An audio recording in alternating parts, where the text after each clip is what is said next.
Halo,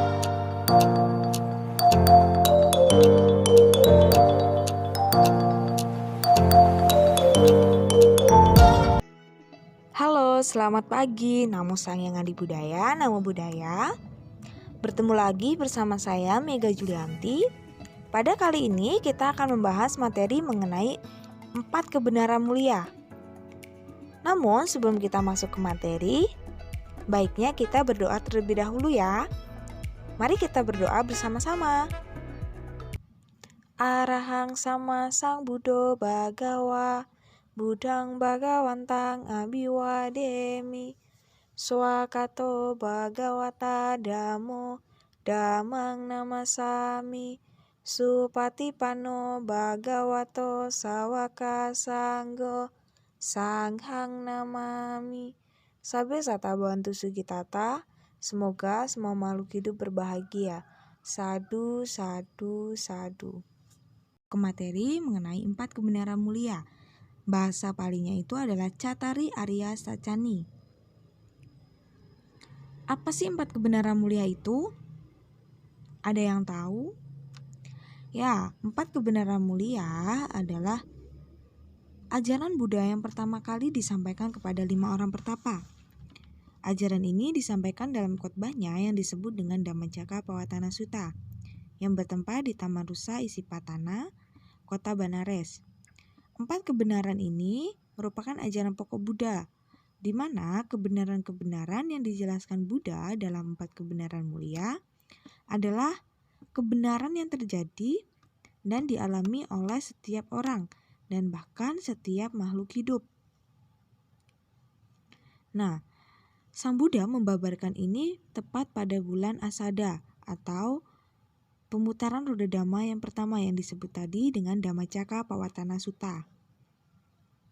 Kemudian, di sini Sang Buddha membabarkan kepada 5 orang pertapa, yaitu Asaji, Mahanama, Kondana, Badia, dan juga Wapa. Kemudian, apa saja sih 4 kebenaran mulia itu? 4 kebenaran yang pertama yaitu 4 kebenaran mengenai dukkha. Dukkha sendiri yang artinya ketidakpuasan atau penderitaan. Apa sih yang dikatakan sebagai penderitaan? Ya, kecewa itu dikatakan sebagai penderitaan. Sakit dikatakan sebagai penderitaan. Sedih dikatakan sebagai penderitaan. Nah, semua itu umumnya disebut sebagai penderitaan. Kenapa? Karena ketika orang merasakan sakit, sedih, kecewa, itu akan membuat orang-orang tidak merasa senang dan tidak puas alias menderita.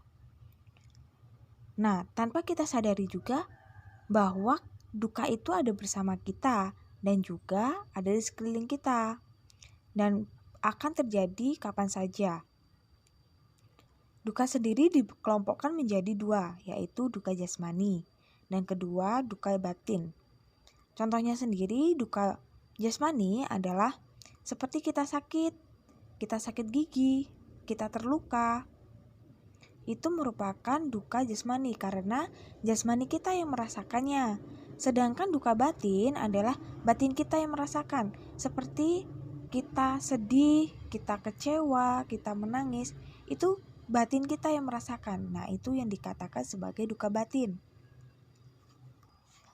Nah, itu adalah penjelasan mengenai kebenaran mulia tentang dukkha. Kebenaran yang kedua yaitu kebenaran tentang sebab dukkha. Nah, ini berkaitan seperti dukkha tadi. Tidak ada satupun yang terjadi tanpa adanya sebab, demikian juga penderitaan. Jadi, ketika kita merasakan tadi yang di dukkha, sedih, kecewa, sakit, itu pasti ada sebabnya. Tidak tiba-tiba kita merasa sakit, kita sedih. Nah, semua itu ada sebabnya. Contohnya seperti kita sedih.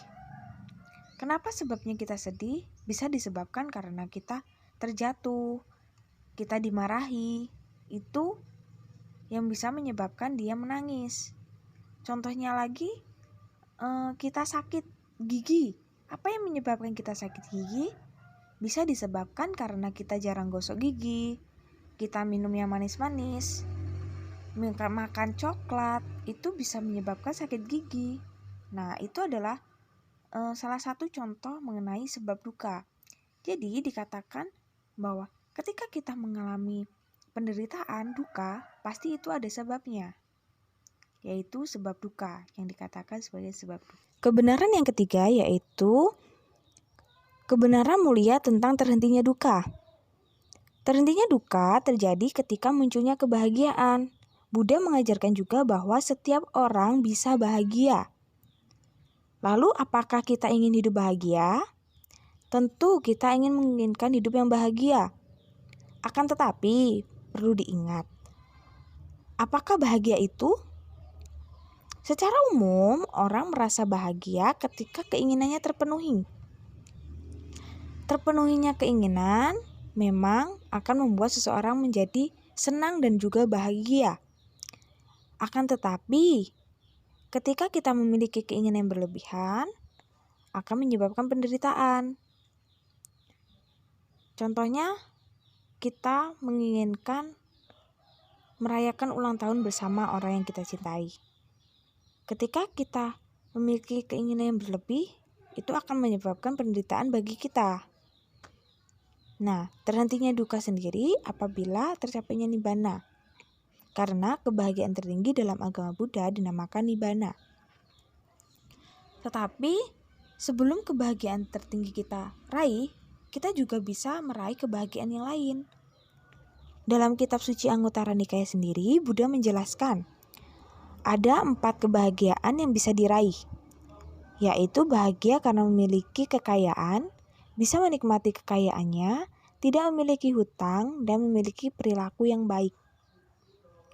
Ketika kita memiliki perilaku yang baik, sumber kebahagiaan akan kita cepat capai. Karena berperilaku yang baik memungkinkan untuk kita mencapai keinginan yang kita inginkan. Tetapi kita perlu ingat, ketika kita menginginkan sesuatu, kita tidak boleh berlebihan karena akan menimbulkan penderitaan. Nah, ketika juga kita memiliki uang dan juga harta. Tetapi jika perilaku kita buruk, uang dan harta akan sulit dicapai. Karena dimanapun kita bekerja atau kita berada, orang-orang memerlukan orang yang perlu dipercaya. Beda lagi dengan orang yang baik dan mudah dipercaya. Jika dia memerlukan sesuatu, pasti akan cepat untuk diatasi atau ditolong. Nah, itu tadi adalah penjelasan mengenai bagaimana terhentinya duka. Kebenaran yang keempat yaitu kebenaran mulia tentang menuju terhentinya duka. Bagaimana menuju terhentinya duka atau mengakhiri dan mengakhiri kebahagiaan atau nibbana, yaitu dengan menjalani hidup dengan benar. Menjalani hidup yang benar ada 3 ciri, yaitu memiliki sila, samadhi, dan juga panya. Memiliki sila yang artinya kita mampu berucap, berbuat, dan bekerja yang benar. Kemudian memiliki samadhi, artinya kita mampu selalu sadar dan fokus pada kebaikan yang dilakukan. Kemudian memiliki panya, artinya kita mampu menjadi bijaksana, yaitu bisa berpikir dan berpengertian benar. Jadi ketika kita bisa menerapkan sila, samadhi, dan juga panya dalam kehidupan sehari-hari, kita akan bisa meraih kebahagiaan yang ingin kita capai. Nah, di sini contohnya seorang pelajar sedang bekerja kelompok. Di saat dia bekerja kelompok, dia selalu sadar, dia fokus, dia bekerja keras, dia bijaksana dalam menanggapi teman-temannya.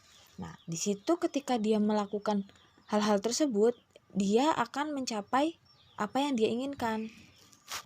Nah, itu adalah salah satu contoh dari sila, samadhi, dan juga panya. Nah, di sini dapat disimpulkan mengenai 4 kebenaran mulia, yaitu 4 kebenaran mulia adalah pokok ajaran Buddha yang dibabarkan pada khotbahnya yang pertama kali di Taman Rusa Isipatana kepada 5 orang pertapa. yang disebut dengan Dhammacakka Pavattana Sutta. 4 kebenaran tersebut dapat diringkas menjadi 2, yaitu penjelasan tentang kebahagiaan dan cara mencapainya. Yang kedua, penjelasan tentang ketidakbahagiaan dan penyebabnya.